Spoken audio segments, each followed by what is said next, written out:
So what the angels have to do is to beat their wings in toward the sun all the time, that the motion to keep it going in a straight line has no known reason. The reason why things coast forever has never been found out. The law of inertia is no known origin.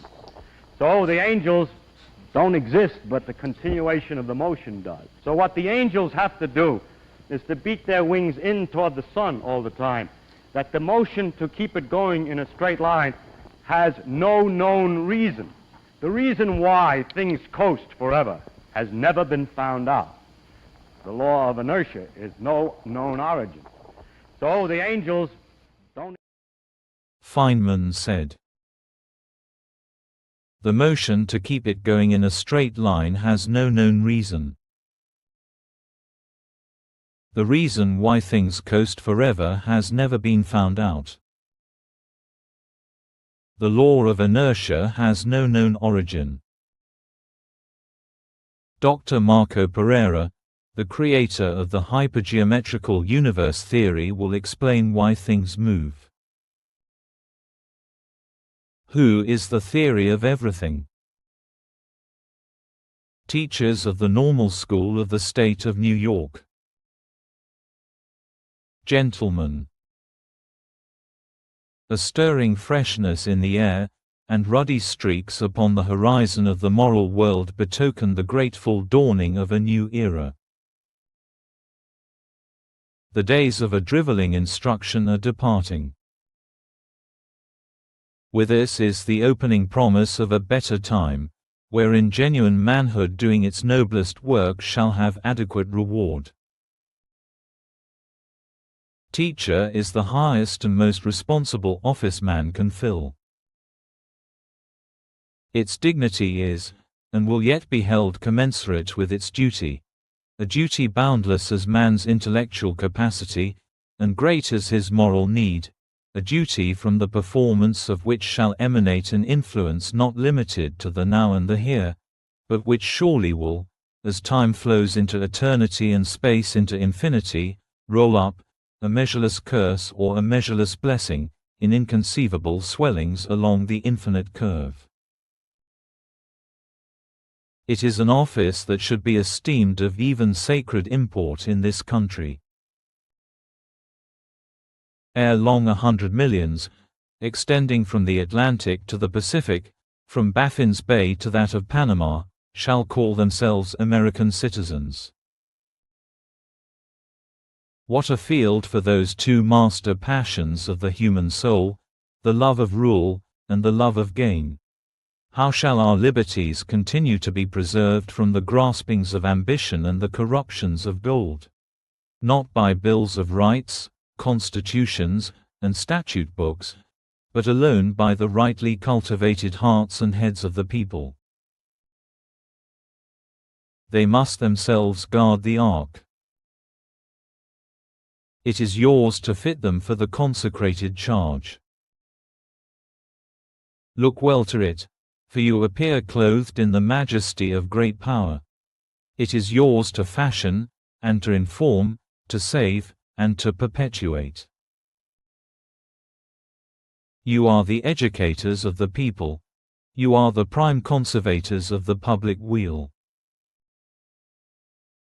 Betray your trust, and the sacred fires would go out, and the altars crumble into dust, knowledge become lost in tradition, and Christian nobleness a fable. As you, therefore, are multiplied in number, elevated in consideration, increased in means, and fulfill, well and faithfully, all the requirements of true teachers, so shall our favored land lift up her head among the nations of the earth, and call herself blessed. In conclusion, gentlemen, to you, as the conspicuous leaders in the vast and honorable labor of educational reform and popular teaching, the first American edition of the Principia of Newton, the greatest work of the greatest teacher, is most respectfully dedicated. N. W. Chittenden. This preface is a powerful homage to education and the role of teachers in shaping society, while also honoring Newton as the greatest teacher. It reflects the deep respect and reverence held for Newton's work in the American educational landscape. I am a teacher to mankind. I am Dr. Marco Pereira, but you can call me teacher. My name is Marco Pereira.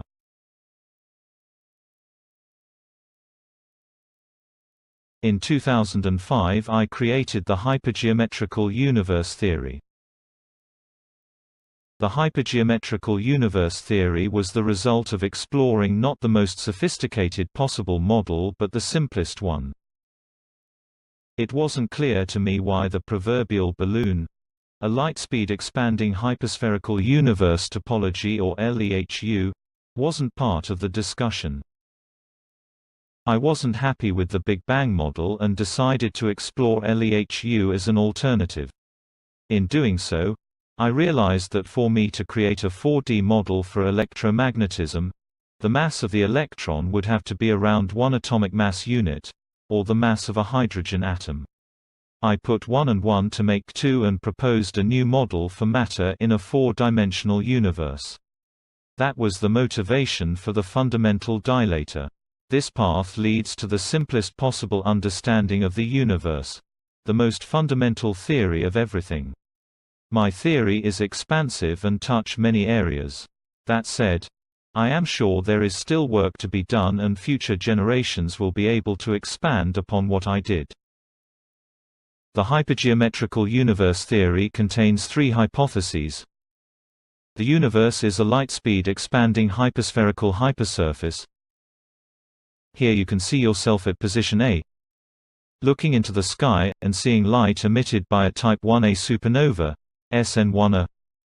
When it was at position B and the universe was smaller 4D radius, denser, and more homogeneous. Notice that the universe and all its stuff is at the hyperspherical shell locus and that locus expands at the speed of light. Notice that there isn't any brain, structure connecting galaxies, etc. Who shows that the receding of galaxies is because they act exactly like dots on a balloon. That is, they travel along the radial direction, perpendicularly to our 3D space. Hence, Who does not use or need dark matter, dark energy to explain reality. The second hypothesis states that matter is made directly and simply from localized, shape-shifting deformations of space. The monomeric unit is called fundamental dilator, FD. FD is a coherence between stationary states of deformation of space. Notice that I said space and not spacetime. Spacetime plays no role in the hypergeometrical universe theory. Here you can see the fundamental dilator representations of the electron and positron particles. The letters orientation maps the phases orientation with respect to our 3D universe. Vertical letters indicate that that phase is perpendicular to our 3D universe and does not interact. The closed loop indicates that the coherence will repeat for the lifetime of the particle. Now that you know that in the hypergeometrical universe theory, matter is made directly and simply from deformed space, it becomes clear that the universe contains only space, deformed space and time. That is the simplest possible model, and because of that, HU is the fundamental theory of everything. Immediately, it becomes clear that all matter in the universe could be created from a fragmented deformation of space. More specifically, since our observable universe is clearly tri-dimensional, the universe started as a Heisenberg-dictated 4D hyperspherical metric fluctuation. The deformation configuration that is consistent with the creation of the universe contains dilation in the inner layers and contraction in the outer layers, not unlike Prince Rupert drop. Immediately after the formation of the initial metric fluctuation, partial recombination took place.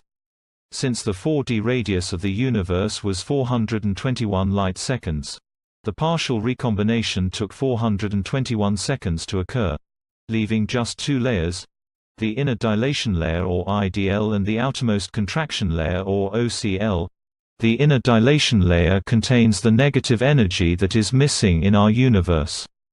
Energy conservation is used to calculate the 4D radius using a maximum density, black hole density, predicted by HU. All particles in the universe surf the inner dilation layer. That is covered in the Silver Surfer paradigm for motion. Once the partial recombination occurred, the only inner layer, the inner dilation layer, pushed the outermost contraction layer and fragmented it, giving rise to the blackholium. Blackholium is a new name because I needed to distinguish this black hole shaped as a hyperspherical shell from the garden variety black hole, which is spherical. Inertial motion or natural velocity motion made the blackholium to continue its forever expansion. Of course, forever here means for the lifetime of this universe cycle. The Silver Surfer paradigm. Unlike general relativity where a construct called mass deforms another construct called spacetime, HU gravitational or electromagnetic interaction affects only the microscopic 3D volume associated with particles. Interaction changes the orientation of that 3D volume, which I call the fabric of space, with respect to the radial direction, the direction perpendicular to the hyperspherical shell. It will become clear that this interpretation is consistent with relativity, quantum mechanics and Newtonian physics. So, one can think of the fabric of space as the footprints of the 4D construct fundamental dilator onto our 3D hyperspherical hypersuperficial universe. The figure represents a cross-section of the Lightspeed expanding hyperspherical universe, LEHU. There you see the Silver Surfer, surfing the inner dilation layer. This layer travels with the universe at a distance of less than a femtometer behind us. It contains the negative energy required to make disappear each and every particle in the universe. The surfboard, or fabric of space represents the 3D volume of the fundamental dilator or the polymer of the fundamental dilator. When I present the hypergeometrical universe standard model of particle physics, it will become clearer what I mean about particles and isotopes being polymers of the fundamental dilator. So, here we have the fabric of space twisted to the left and that makes the particle to move to the left. Notice that the hyperbolic tangent of the angle between the normal to the 3D volume of the particle and the radial direction is given by the ratio between the absolute velocity v and light speed c. Similarly, if the fabric of space is relaxed, it will have its normal parallel to the radial direction. Under this condition, relaxed fabric of space, the only motion taking place is a radial drift and no absolute tangential velocity. This is an important notion since all galaxies in the universe are expected to be at rest with respect to the absolute reference frame, the proverbial expanding balloon, here represented by the circle. There are two things that travel through the 4D spatial manifold: light and the dilaton field and material bodies. Light travels through geodesics. HU metric is globally Cartesian or Euclidean. Locally, it is Minkowskian. The inset shows the cross-section of our LEHU with a material body inertial trajectory in the 4D spatial manifold. Notice that as it travels, the fabric of space tension, represented by the angle α1 and α2 with the radial direction, decreases. This means that motion exists to relax the fabric of space or space itself in the case of the inner dilation layer in its forever expansion. The corollary of this observation is that all galaxies in the universe have small idiosyncratic absolute velocity and just gently librate around some center of mass while traveling at the speed of light along the radial direction. Notice that HU provides the reason for Newton's first law of dynamics. Here you see two cross-sections of the Lightspeed expanding hyperspherical universe. There are the two reference frames from relativity x tau and x_prime tau_prime. The angle of twisting is mapped to the twisting of the 3D overlap volumes of the fundamental dilators with the 3D hypersurface. They act like surfboards. In the hypergeometrical universe theory, all particles surf the inner dilation layer, a remnant of the Big Pop universe creation. Right below, you can see Newton's equations translated into the space-strain-stress paradigm of the hypergeometrical universe theory. Notice that Who is a 4D spatial manifold theory, and the derivation of forces have to be done in the 4D spatial manifold. Dynamics always occurs in 4D spacetime. Notice that the 3D mass only sees half of the phases of the fundamental dilator. This is a requirement since 3D masses are the inertial masses of particles. Who introduces the stress-strain paradigm. Stress is equal to area times strain. Area is mapped to the 3D volume of particles, represented by fundamental dilator polymers. Strain is the derivative of the hyperbolic tangent of the fabric of space-twisting angle. Particles' 3D volumes are footprints of the fundamental dilator, a 4D construct. The angle between the normal to this 3D volume and the radial direction of expansion of the universe within the 4D spatial manifold, is mapped to stress. A relaxed fabric of space means zero stress, or the normal to particle footprints is aligned to the 4D radial direction. Who postulates that the strain on both cross-sections is the same. In other words, the force calculated using the quantum Lagrangian principle in the 4D spatial manifold is the same as the force to be used in spacetime dynamics.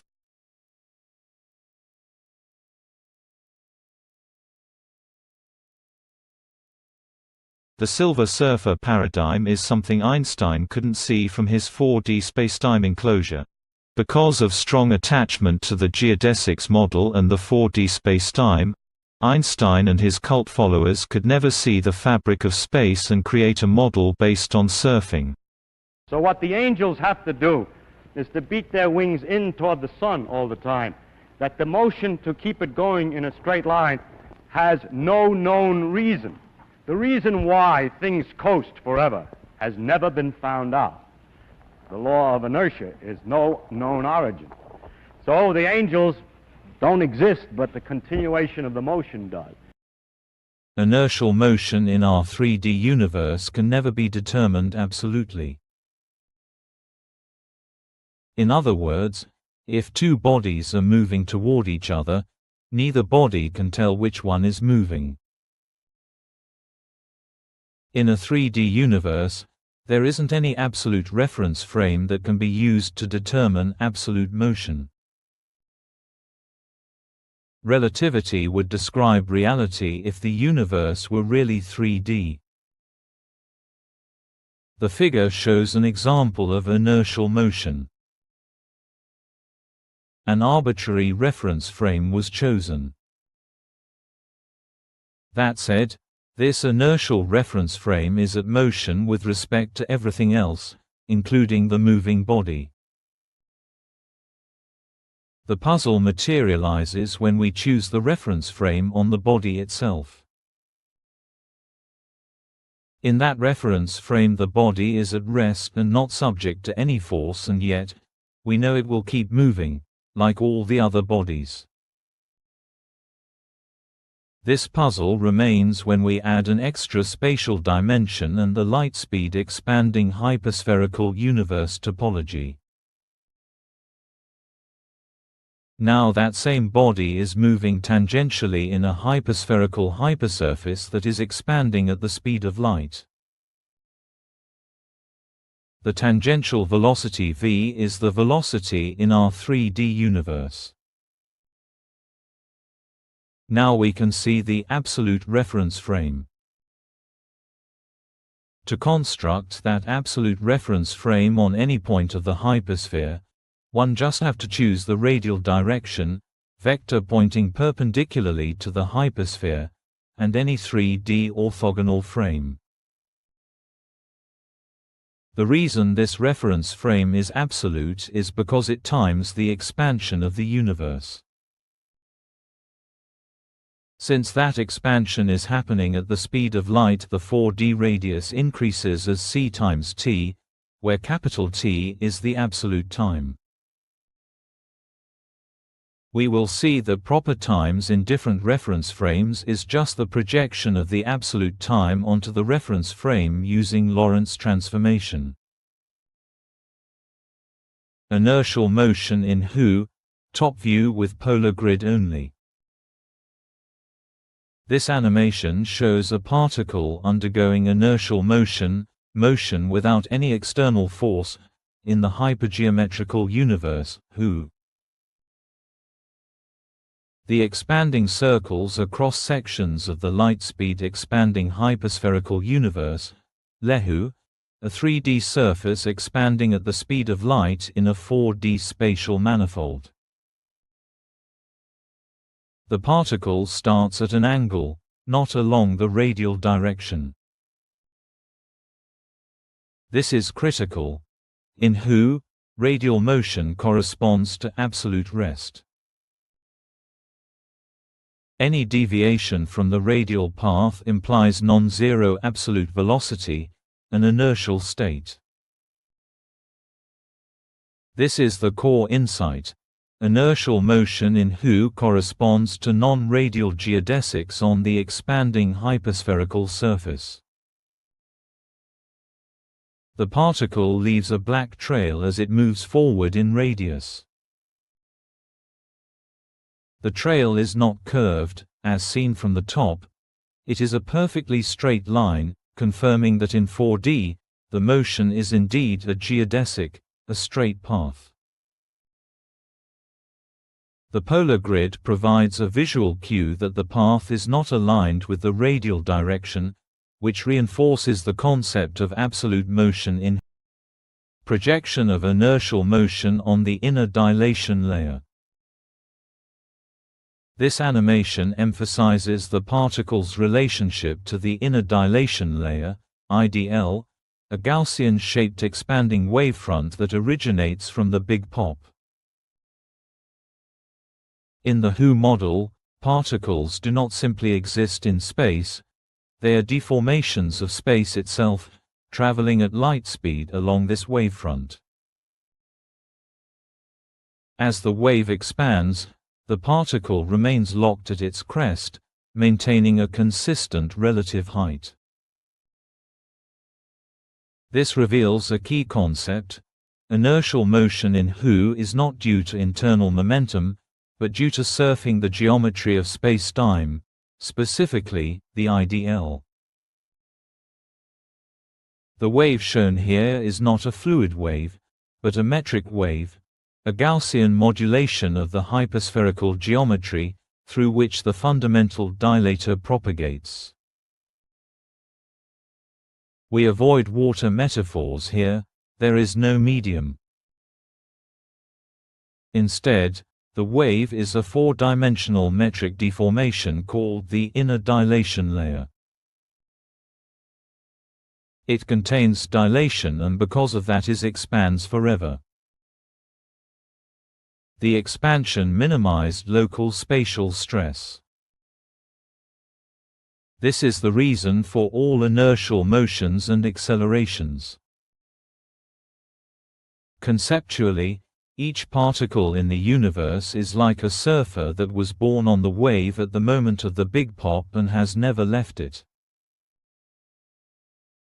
In Hu, motion is the result of remaining phase aligned with this expanding IDL, not the result of being pushed. Surfing the wave, a geometric view of inertial motion. In this third perspective, we combine the wave and the top-down geometry to reinforce the physical mechanism underlying inertial motion. The particle's path traces a straight line in the polar grid, while simultaneously riding the crest of the expanding Gaussian wave. The Gaussian represents the inner dilation layer, a manifestation of the local deformation of space due to the fundamental dilator. In Hu, every particle is a space deformation oscillating at the Compton frequency of a hydrogen atom, surfing the IDL. Notice that as the wave expands, its amplitude gradually increases, simulating the zoom-in effect. Initially, the particle appears to move without a cause, inertial motion in its purest form. But as the wave becomes more prominent, the underlying mechanism of surfing is revealed.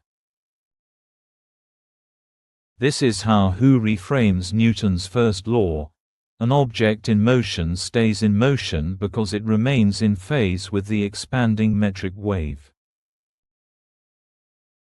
There is no need for force or mass as external quantities.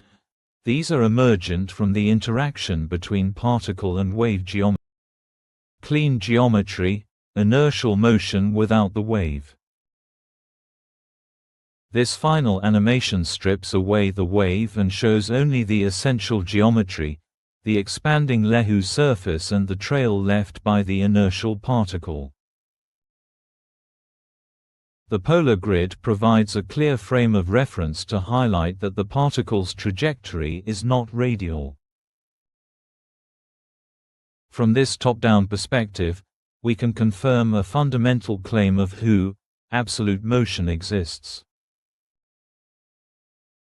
Unlike in Einsteinian relativity, where all inertial frames are equivalent, Hu establishes a preferred frame, the radial direction. Any path deviating from that, like the one seen here, represents an absolute inertial velocity. The particle moves along a line that is straight in 4D, but when projected onto the hypersphere, the angular position evolves in a non-trivial way.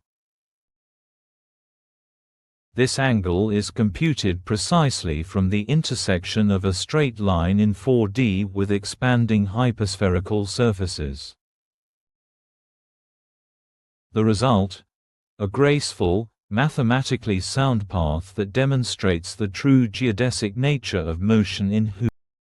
Hey, I understood that all particles are being dragged radially by the inner dilation layer. Why do we move tangentially? If you know anything about surfing, you would know that there is a surfboard under you. That surfboard is the 3D volume of particles. As they are dragged by the inner dilation layer, they will move in the direction of that 3D volume normal. So, the physics of surfing a 4D lightspeed expanding hyperspherical metric wave is the same physics that Newton's discovered 338 years ago. The math showcasing the mapping is pretty trivial and shown in the figure above. Image this to be what I asked ChatGPT to do and he didn't. It should be a surfer, representing a particle, surfing a circular non-breaking wave with the surfboard, representing the 3D particle's volume. The orientation of the surfboard is just slightly to the right or left, guiding the motion to the right or left. Right or left indicated tangential motion within the 3D hypersurface.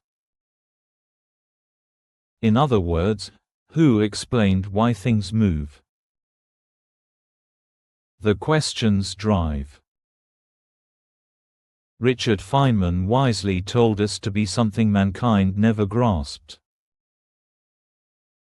The motion to keep it going in a straight line has no known reason. The reason why things coast forever has never been found out. The law of inertia has no known origin. Inertia is the size of the surfboard, 3D volume. The larger that size, the more difficult it is to change its orientation.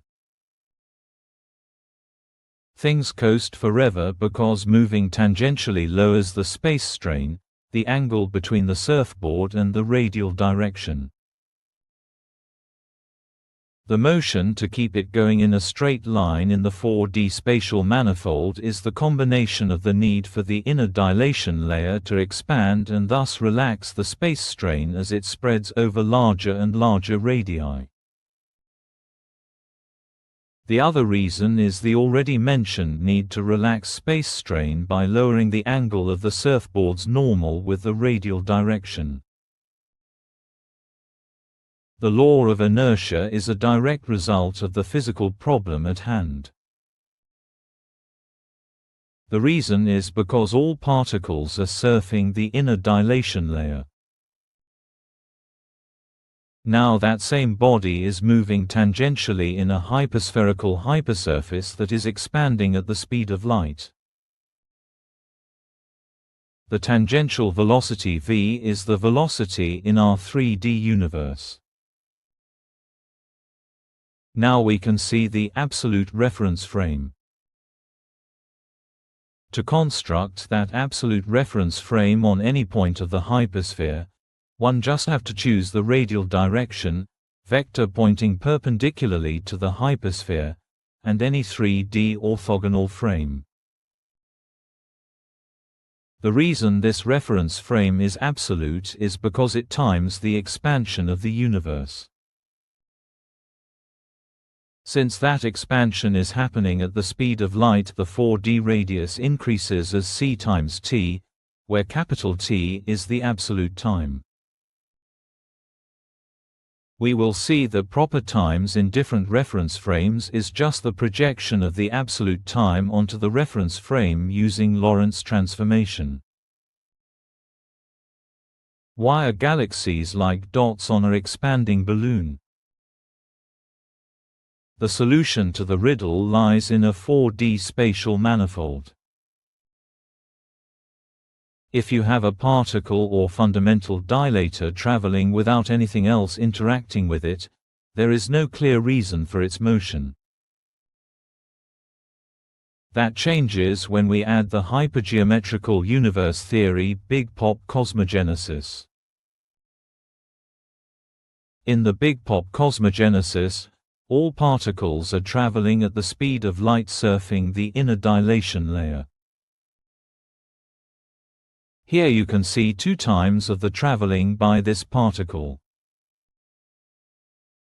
The 3D volume of the particle is like a surfboard. The surfer will always move in the direction of a normal to its surface. The normal points outwards from our 3D universe.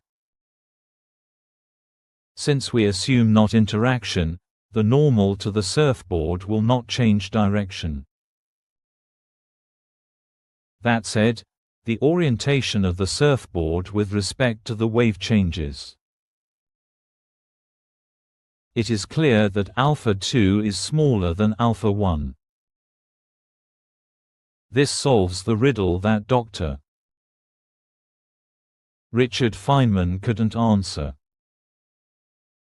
Relaxing spatial stress by aligning the normal to each particle 3D volume along the radial direction is what makes particles to travel tangentially. If you eliminate the inner dilation layer, 4D metric wave, the reason for radial motion. If you eliminate the 3D volume of particle as equivalent to a surfboard, then there is not explanation for tangential motion. It all disappears if there is no surfing paradigm and the metric wave.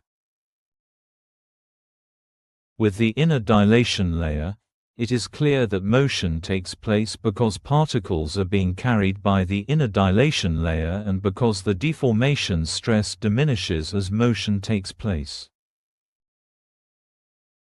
It also explains why drive.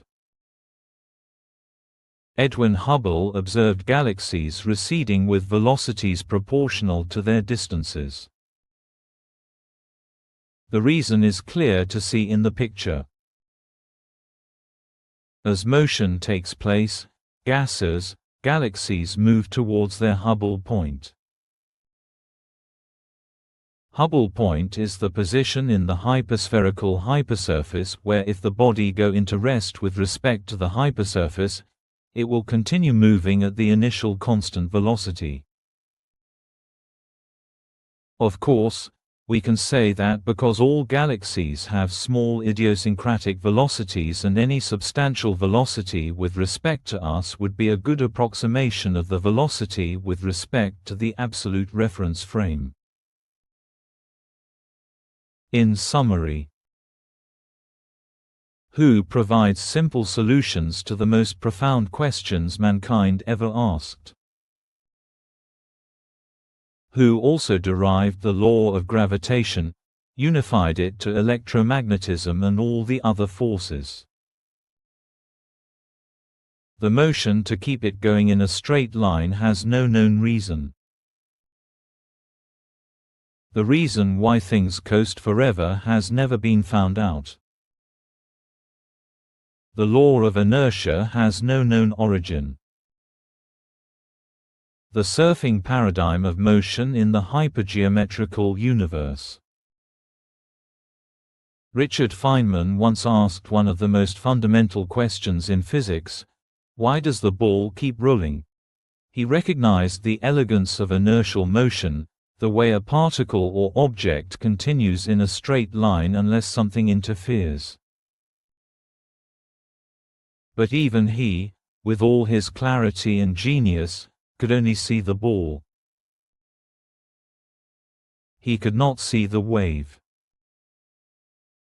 From Newton to Einstein, and even to Feynman, motion was either a consequence of force or geometry, but always within a framework where space was passive, a background upon which things happened. What they all missed: what drive?